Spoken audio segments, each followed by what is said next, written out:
톨스토이 소설 중에 사람은 무엇으로 사는가라는 소설이 있죠. 그 소설에서 결국 이야기하는 것은 사람은 사랑으로 산다. 그 말을 전하고 있는 것입니다. 어떤 목사님은 이 말을 빗대어서 사람은 무엇으로 사는가? 칭찬으로 산다. 그렇게 말을 하더군요. 앤소니 더 멜로 신부가 쓴 개구리의 기도라는 책에 보면 이런 이야기가 나옵니다. 한 미국인이 일본에 골프 관광을 갔습니다. 골프장에 갔더니만 이 경험 많은 좋은 여자 캐디들은 다 그린에 나가고 말았습니다. 그런데 유독 한 사람이 남았는데 골프장에 처음 들어와서 이 코스도 잘 모르고 골프 규정에 대해서도 잘 모르는, 그리고 영어라고는 단 3마디밖에 모르는 그런 한 소년만 남아 있었습니다. 한 10살 정도 되는 그 소년이 마지막 남은 캐디였습니다. 어쩔 수 없이 마음에는 안 들었지만 이 소년 캐디를 써야 했습니다. 그러나 무슨 일인지 이 미국인은 그 일본에 머무는 동안 계속 이 소년을 자기의 캐디로 쓰고 또 그 캐디를 계속 중용하는 그런 모습을 보입니다. 왜 그랬을까요? 이 소년에게는 뭔가 좀 특별한 게 있었기 때문입니다. 이 미국인이 골프공을 칠 때마다 이 소년은요, 결과하고는 상관없이 그 날아가는 공을 바라보면서 발을 구르며 감격해하면서 소리칩니다. Damned good shot. 굳이 번역을 하자면 더럽게 잘 치네. 이런 표현이 되겠습니다. 말끝마다 더럽게 잘 치네. 이게 얼마나 이 미국인 그 골프 치는 분에게 힘이 되었는지 모릅니다. 아주 기분이 좋았던 것이죠. 제가 아침에 이 이야기를 왜 하겠습니까? 그 유명한 칭찬은 고래도 춤추게 한다. 이 말을 하고 싶은 것입니다. 사람은 누구나 칭찬 듣기를 원하는데 우리는 어쩌면 이 칭찬에 무척 인색한 모습으로 살아가고 있는지 모릅니다. 특히 경상도 분들, 지역 좀 차별해서 죄송합니다만 경상도 분들은 더 칭찬에 약한 것 같아요. 저도 자식을 키우면서 참 과거에 칭찬을 많이 못했구나, 뼈저리게 반성을 많이 하고 지금도 이 칭찬을 좀 잘하는 사람으로 살고 싶은데 때로는 그게 잘 안 될 때가 있습니다. 공부를 좀 잘했다고, 모의고사 성적이 좀 좋다고, 야, 서울대 가겠네, 이렇게 이야기하면 그건 또 기분이 나쁜가 봅니다. 자기 수준을 보라는 거죠. 실력이 향상됐네, 이렇게 말하라고 오히려 가르쳐주는 편입니다. 어떤 분은요, 자식한테 사랑한다는 말은 생전하지 않으면서 칭찬할 일이 있을 때 아이가 교만할까봐 자기는 칭찬을 안 한다, 이런 말을 합니다. 구더기 무서워서 장 못 담그는 그런 식이죠. 칭찬이 인색하다는 것입니다. 여러분, 칭찬은 사람에게 자신감과 용기를 줍니다. 새로운 일을 하게 하는 것이죠. 이 칭찬은 사람을 변화시키는 그런 힘이 있다고들 합니다. 여러분, 칭찬을 하게 되면 그 칭찬을 받는 사람과 그 칭찬을 하는 사람이 다 긍정적인 성품으로 변화되는 그런 힘이 있다고 말을 하는 것이죠. 그러니 여러분, 우리가 이제 칭찬에 인색한 사람이 아니라 살아가시면서 칭찬을 많이 하시는 그런 우리가 되면 좋겠습니다. 높은 지위에 있을수록 또 아랫사람이 좀 마음에 안 들지라도 억지로 우리가 칭찬을 하고 좋은 말을 하고 격려의 말을 하고 힘이 되는 말을 많이 하는 그런 우리들이 되면 좋겠습니다. 하나님께서도 이 모습을 원하시지 않겠습니까? 여러분, 칭찬은요, 부부간에도 많이 해야 할 것 같습니다. 어떤 분은 보면 이 양반은 이래도 속정은 많아요. 여러분, 표현 안 하고 더 이상 속정 많은 사람으로 남아있지 말기를 바랍니다. 마음만은 안 그런 그런 사람 되지 말고 걱정도 많이 표현하는 그런 우리가 되면 좋겠습니다. 그래야 우리가 인생을 좀 더 의미 있고 두텁게 살지 않겠습니까? 우리가 칭찬하고 축복하는 그런 모습으로 살아갈 때 주님도 우리 삶을 도와주실 줄 믿습니다. 자, 오늘 본문의 빌라델비아 교회, 여러분 이 교회는요 주님께 무지하게 칭찬을 받은 교회입니다. 사람한테 칭찬받고 또 세상의 명성을 얻는 것도 중요하지만 또 그것은 어찌 보면 약발이 오래 가지 않습니다.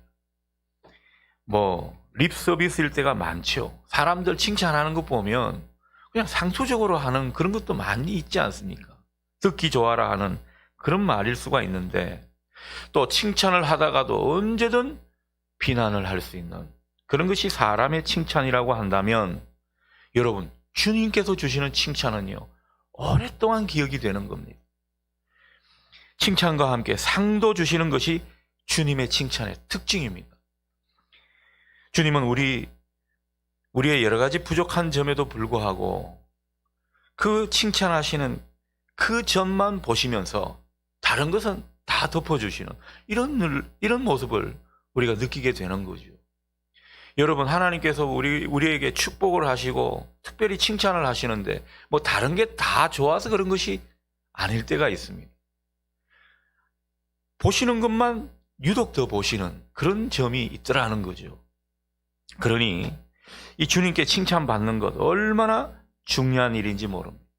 사람한테 칭찬받을 애쓰지 말고 주님께 더 칭찬을 받는 그런 우리가 되면 좋겠습니다. 여러분 주님께서 우리에게 칭찬을 하시고 더불어 상을 주실 때 우리 인생이 더욱 복되게 될 것입니다. 우리 삶이 얼마나 두터워지겠습니까? 하루를 살아도 행복하게 살 수 있는 그런 비결 중에 하나인 것입니다. 자, 빌라델비아 교회가 처한 환경 그리 좋지 않았습니다. 오늘 빌라델비아 교회를 쭉 보게 되면 이 교회는 규모가 큰 교회가 아닙니다. 규모가 작은 교회고 또 받은 은사도 별로 없다고 성경이 전해주는 그런 교회입니다. 하지만 주님에게서 칭찬도 받고 미래에 대한 약속도 크게 받는 이런 모습을 보게 되죠. 그러니 교회란 규모에 크고 작고 이 문제가 아닌 것입니다. 이 교회가 정말 주님께 칭찬을 듣고 있는 교회인가 그렇지 않은 교회인가 거기서 좋은 교회 좋지 않은 교회가 갈리는 것입니다. 주님께로부터 칭찬을 듣고 주님께 기대를 받고 주님의 축복이 약속으로 돼 있는 그런 교회를 만들어가는 것이 중요하다라는 것입니다. 오늘 주님께서 7절 말씀을 통해 이렇게 말씀하시죠. 거룩하고 진실하사 다윗의 열쇠를 가지신 이 곧 열면 닫을 사람이 없고 닫으면 열 사람이 없는 그가 이르시되. 여러분 이 교회에 보여진 주님은 어떤 모습입니까? 다윗의 열쇠를 가지신 주님입니다. 여기서 말하는 다윗의 열쇠는 무엇을 의미하겠습니까? 주님의 주권을 상징하는 것입니다. 주님은 놀라운 권세와 능력을 가지신 그런 분으로 지금 묘사되고 있는 것입니다. 그리고 열면 닫을 사람이 없고 닫으면 열 사람이 없다. 이 말은 결국은 천국으로 들어가는 그 문에 열고 닫음의 그 권세는 오로지 주님에게 있다. 이 말이 되겠습니다. 이 주님께서 빌라델비아 교회에 대해서 이렇게 축복하십니다. 8절 상반절이죠. 볼지어다 내 앞에 열린 문을 두었다. 아무도 능히 닫을 사람이 없다. 문을 열어두었는데 아무도 이걸 닫을 사람이 없다라는 거죠. 여러분 대단한 축복 아닙니까? 여기서 열린 문이라는 것은 여러 가지로 생각해 볼 수 있습니다. 주님이 예비하신 축복의 문일 수도 있고 복음의 문일 수도 있고 구원의 문일 수도 있고 여러 가지로 우리가 해석을 할 수가 있겠죠. 천국 문이든지 축복의 문이든지 복음의 문이든지 우리에게 이 문이 열린 문이 있으면 좋겠습니다. 여러분 가정에 우리 교회에 열린 문의 축복이 있으면 좋겠다라는 것입니다. 별로 소원하시지 않는 것 같아요. 여러분 이 문을 열고 닫는 권세가 주님에게 있는데 이 문을 한번 열어놓으니까 얼마나 축복이 쏟아지고 얼마나 복음의 문이 열리고 얼마나 하나님의 그 구원의 역사가 일어나는지 모른다는 거죠. 이 축복을 지금 빌라델비아 교회에게 하고 계시더라는 것입니다. 여러분, 가정이 복을 받고 번성하고 교회의 전도문이 열리고 부흥이 되는 그 모든 일에는요, 우리의 예씀도 있어야 하겠지만 주님께서 이 열린 문의 복을 주셔야 하는 것입니다. 이 열린 문의 복을 누가 받느냐? 오늘 그것을 우리가 생각해 보는 것이죠. 주님이 열어주시는 이 열린 문의 복, 뭔가 주님 마음을 움직이는 것이 있었기 때문에 아마 이 복을 받았을 것으로 생각이 듭니다. 자, 그렇다면 이 빌라델비아 교회, 뭔가 주님 마음을 움직이는 것이 있었는데 그래서 이렇게 축복의 문, 복음의 문이 열리게 된 것인데 그게 과연 뭐냐라는 거죠. 자, 9절을 보면 주님께서 이 열린 문에 축복을 주니까 사탄의 회당에 속한 사람들이 그리스도인들을 존경하게 되고 마침내 개종해서 기독교인이 되었다. 이런 지금 축복을, 그 축복의 결과를 우리에게 보여주고 있습니다. 이 말은요, 전혀 그리스도인이 될 것 같지 않은 그런 사람들 중에서 하나님께서 회심을 하게 하고 주님을 영접하도록 역사하셨다라는 겁니다. 여러분, 놀라운 일이 아닙니까? 제가 자주 느끼지만 여러분은 별로 놀라는 일이 별로 없는 것 같아요. 저는 이걸 보고 굉장히 놀랐거든요. 정말 놀라운 일입니다. 사람이 바뀐다는 것, 특히 사탄의 회당의 무리였다라고 하는 사람들이 회심을 하는 것은요, 정말 엄청난 일입니다. 여러분 한번 생각해 보십시오. 내 자신, 우리 배우자들 바뀌는 게 힘들지 않습니까? 그런데 그 사람이 바뀌어서 개종해서 기독교인이 되었다라는 겁니다. 놀라운 축복이죠. 여러분, 이 축복을 사모할 수 있기를 바랍니다. 우리가 여러 가지 축복에 그것도 사모해야 되겠지만은 복음의 문이 열려서 마침내 개종하는, 마침내 주님을 영접하는 이 복음의 문이 열리기를 소원하시자라는 거죠. 우리 가정 가운데, 우리 지역 사회 가운데 이 열린 문이 필요하다는 것입니다. 자, 그렇다면 빌라델비아 교회 무엇을 잘했기에, 주님의 마음을 어떻게 움직였기에 이 열린 문의 축복을 받게 되었는가? 이제 그것을 본격적으로 살펴봅니다. 사실 빌라델비아 교회는요, 그 지역에서 별로 영향력이 없는, 힘도 없는 그런 교회였습니다. 8절 하반절 보십시오. 작은 교회였고 적은 능력을 가진 교회였고 뭐 구성원도 그렇고 출신 성분도 그렇고 다 그저 그렇고 그런 교회였습니다. 하지만 비록 적은 능력을 가진 교회지만 이 교회가 무엇을 잘했다고요? 주님의 마음을 움직인 것이 뭐라고요? 주님의 말씀을 지키면서 주님의 이름을 배반치 않았다라는 것입니다. 말씀을 끝까지 지키면서 주님의 이름을 높였다는 것입니다. 결코 쉽지 않은 상황이었습니다. 왠가 하니까 9절 상반절에 보면 유대인의 회당 이렇게 언급하고 있죠. 이 지역 주민들 가운데 유대인들이 들어 많았었는데 이 유대인들은요, 예수 그리스도를 부인하고 이 빌라델비아 교회 성도들을 얼마나 박해했는지 모릅니다. 그것도 지속적으로 박해를 했습니다. 이런 그들을 주님도 속상하셨기에 사탄의 회당이라고, 유대인 회당을 사탄의 회당이라고 그렇게 말씀하셨겠습니까? 얼마나 이 빌라델비아 교회 성도들을 괴롭혔는지 모릅니다. 이렇게 지속적인 박해를 받은 빌라델비아 교회에 대해서 주님이 뭐라고 위로하시는지 9절 하반절을 봅니다. 그들로 와서 내 발 앞에 절하게 하고 내가 너를 사랑하는 줄을 알게 하리라. 이 약속의 말씀을 빌라델비아 교회 성도들에게 하고 계신 것입니다. 여러분, 빌라델비아라는 도시는요, 도시 전체가 우상 숭배가 가득한 도시였습니다. 잘 사는 도시였는데 그럴수록 우상숭배가 많았고요. 도덕적인 문란이 극심했던 곳입니다. 방탕과 향락의 풍조가 그 지역을 지배하는 그런 모습이었습니다. 여러분, 그런 가운데 빌라델비아 교인들은 믿음을 지켰다라는 거죠. 유대인들이 로마 당국의 권력을 등에 업고 그렇게 조직적으로 지속적으로 이분들을 박해했는데도 불구하고 이 빌라델비아 교회 성도들은 끝까지 주님의 말씀을 붙들었다라는 거죠. 결코 예수님의 이름을 부인하지 않았습니다. 내가 힘들다고 불평하고 원망하고 내가 극심한 고난이 있다고 예수님을 믿는 신앙을 부인해버리는 그런 모습이 아니었다라는 거죠. 주님은 여러 가지 상황을 다 감안하시는 겁니다. 그 상황에 어떻게 이렇게 믿음을 지킬 수 있었을까? 주님도 기특하게 생각하는 것이죠. 그래서 주님이 이렇게 그들을 높이고 사랑하신다고 아주 분명하게 말씀하시고 챙겨주시는 것입니다. 이런 말씀도 덧붙이고 있습니다. 10절 말씀입니다. 네가 나의 인내의 말씀을 지켰은즉 내가 또한 너를 지켜 시험의 때를 면하게 하리니 이는 장차 온 세상에 임하여 땅에 거하는 자들을 시험할 때라.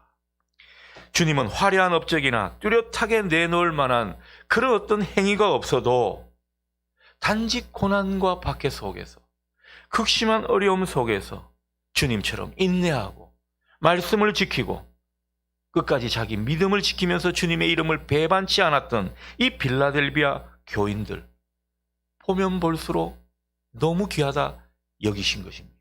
그래서 이렇게 칭찬하시고 이렇게 축복을 하시는 것이죠. 여러분, 볼매 아시죠? 볼매. 볼수록 매력적인 그분들이 바로 빌라델비아 교회 성도들이었다라는 겁니다. 교회는 크지 않았습니다. 이분들은 특별한 은사가 있었던 것이 아닙니다. 뚜렷한 업적을 교회사에 내놓은 그런 교회가 아니었습니다. 그럼에도 불구하고 다른 어떤 교회들보다 칭찬하시는 교회가 빌라델비아 교회였다라는 거죠. 왜요? 끝까지 말씀을 지켰기 때문에. 주님은 이 표현을 2번이나 반복하며 강조하십니다. 그들이 말씀을 지켰다. 너희들이 인내의 말씀을 지켰다. 인내의 말씀이라는 것은 주님께서 우리에게 주신 말씀은요, 주님 스스로가 인내하시며 그리고 하늘의 뜻을 받아서 우리에게 주신 말씀이기 때문에 인내의 말씀인 겁니다. 그러므로 말씀을 지킨다라는 것은요, 주님의 이름을 높이는 것입니다. 주님께 영광을 돌리는 것입니다. 그러니 주님은 인내로 주님의 이름과 복음의 말씀을 지켜온 그들을 일일이 기억하시며 내가 너희를 지킨다, 지켜 보호해 주시겠다고 약속하시는 것입니다. 그들이 말씀을 굳게 붙잡고 지키니까 주님도 너희들을 내가 지키겠다, 이렇게 약속하고 계신 것입니다. 주님은 이 빌라델비아 교회 성도들을 당신의 그 은혜의 날개 아래 거의 품어주셨습니다. 그래서 어떤 환난의 때에도 무사히 통과하고 또 아무 일 없이 지나게 될 것이라고 그렇게 약속하고 있는 것입니다. 그러니까 인내의 말씀을 지키는 것은 여러 가지 시험과 환난을 줄이는 일임을 여러분 보실 수 있기를 바랍니다. 우리가 신앙생활 하면서도 여러 가지 환난이 겹치는 경우가 있죠. 그 시험과 환난을 줄이는 일은 뭐라고요? 말씀을 굳게 지키는 것이라고 오늘 분명히 우리에게 약속하고 있는 것입니다. 주님은 이어서 그들에게 이렇게 당부하시죠. 11절입니다. 내가 속히 오리니 네가 가진 것을 굳게 잡아 아무도 네 면류관을 빼앗지 못하게 하라. 주님께서 속히 임할 것이므로 믿음을 굳게 잡아 누구에게도 면류관을 빼앗기지 말라, 그렇게 당부를 하고 격려를 하고 계신 것입니다. 네가 가진 것이 무엇입니까? 지금까지 붙들었던 믿음이겠죠. 그리스도를 시인하고 그분을 위해 살겠다고 결코 그분을 부인하지 않는 그런 믿음을 말하는 것입니다. 주님은 이미 그들이 면류관을 얻었다는 것을 전제로 말씀하고 있습니다. 너희들이 지금 면류관을 확보했으니까 확실한 믿음과 말씀을 굳게 잡는 그 모습으로 너희에게 허락된 그 면류관을 지키라 당부하고 있는 것입니다. 주님은 많은 초대교회들 중에서 이 빌라델비아 교회에 특별히 칭찬을 많이 하시는데 그것은 앞서 말씀드렸다시피 주님 마음에 탁 꽂혔기 때문입니다. 여러분, 우리에게도 이게 좀 필요합니다. 뭐 한 가지라도 주님 마음에 탁 꽂히게 하는 이 모습이 필요하다는 거죠. 주신 은사에 따라, 주신 기질에 따라 주님 마음에 뭐 한 가지 꽂히는 이 모습이 여러분 가운데 있기를 축복합니다. 빌라델비아 교회는 그 많은 것들 중에서 말씀을 끝까지 지키는 이 신실한 모습으로 주님 마음에 흡족한 교회가 된 것입니다. 주님 보시기에는 참 작고 능력도 부족한 그런 교회였지만 끝까지 말씀을 붙잡고 인내한 그 모습, 그렇게 귀하게 보일 수 없었습니다. 그러고 보면 여러분, 어려운 상황에 그저 인내하고 버티고 힘든 가운데서도 내가 말씀 한 구절이라도 붙잡고자 하는 그런 신앙, 위대한 신앙입니다. 여러분에게 이 신앙의 비결이 있기를 축복합니다. 우리가 뭐 요란하게 믿을 것 없습니다. 오늘 주님이 빌라델비아 교회에 생각하시는 그 포인트, 우리의 것이 되면 좋겠습니다. 어떤 분 보면 하나님 앞에 자기는 뭐도 못하고 뭐도 부족하고 뭐도 드릴 것 없어 속상하다, 그런 투로 말을 할 때가 있습니다. 제가 볼 때는 아닙니다. 얼마나 귀한 모습인지 모릅니다. 뭐가 귀하다고요? 그 어려운 상황에 버티고 있는 건 말이죠. 그 믿음을 붙들고 있고 주님 때문에 참는 모습을 보게 되고 인내하는 그 모습이 너무도 거룩해 보이고 너무도 위대한 신앙으로 보일 때가 있더라는 거죠. 그게 덧붙여 한 가지 더, 그 어려운 가운데서도 내가 말씀을 붙들고 그 말씀에 의지하고자 할 때 여러분, 주님은 이 사람을 눈물나게 고맙게 여기는 줄 믿으시기 바랍니다. 주님을 감동시키는 포인트가 바로 거기에 있는 것입니다. 우리 중에 그런 분들이 있습니다. 오늘 그분들에게 주시는 위로의 말씀입니다. 얘야, 잘하고 있다. 좀 더 버티거라. 그 어려운 가운데 말씀을 붙잡거라. 내가 빌라델비아 교회에 준 이 축복의 약속을 너에게도 주겠다. 오늘 말씀하시는 줄 믿으시기 바랍니다. 빌라델비아 교회는 고난 중에서도 믿음을 지켜 승리한 교회입니다. 참 좋은 교회 성도들은 어떤 특징이 있습니까? 어떤 어려움이 있어도 끝까지 믿음을 지키는 성도들입니다. 믿음을 지키면서 신실하게 또 주님이 열어주시는 대로 자기 자리를 지키고 주님의 일을 감당하는 성도가 있는 교회, 위대한 교회입니다. 우리 교회가 그런 의미에서 위대한 교회가 될 수 있기를 축원합니다. 그런 교회 성도를 두고 12절 상반절은 이렇게 표현하고 있습니다. 하나님 나라의 기둥 같은 교회, 하나님 나라의 기둥 같은 성도라고 칭찬하고 있습니다. 말씀을 굳게 붙잡고 끝까지 믿음을 지켜서 주님께로부터 너는 나의 기둥 같은 존재다. 여러분, 이 소리를 우리 모두 들을 수 있기를 바랍니다. 주님께서 주시는 칭찬, 주님께서 주시는 격려, 거기에 더불어 축복의 약속까지 받는다면 여러분, 그 인생은요, 얼마나 의미로 또 두터운 존재로 돼가는 모습인지 모릅니다. 우리 모두에게 이 축복이 있기를 주님의 이름으로 소원합니다. 아멘.